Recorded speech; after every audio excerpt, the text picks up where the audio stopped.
How do we transcend unhealthy relationship dynamics?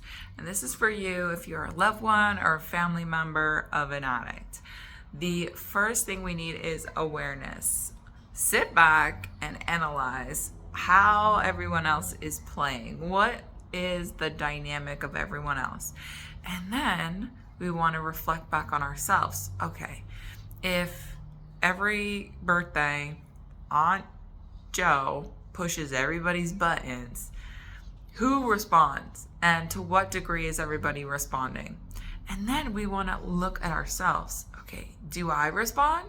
In what ways do I respond? To what degree am I responding? And having this awareness helps us to understand how we participate in these family dynamics. And of course, within that, boundaries. We need boundaries to shape and form our own behaviors and to alter how we engage with other people. Boundaries are for us, and there are term limits, what we are and are not willing to accept.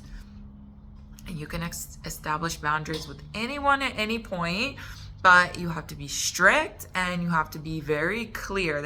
Because if you're wishy-washy on your boundaries, you can't expect other people to know where you stand on that day because you're always wishy-washy. Sometimes I can get her to break on her boundaries and some days I can't. People know that, they're going to try you a little bit more. So we want to make sure we have clear boundaries and people understand where we stand. And we also want to rewrite our narrative around our role. I've always been the black sheep. I've always been the mascot. That's how I've always been. That's how I will continue to be. We want to make sure we are rewriting that narrative so that we can unchain ourselves from it. The only way we can expand who we are as a person is if we alter the narration that's in our heads about who we are. Another strategy is, I have it written down here and now I can't remember. Emotional regulation.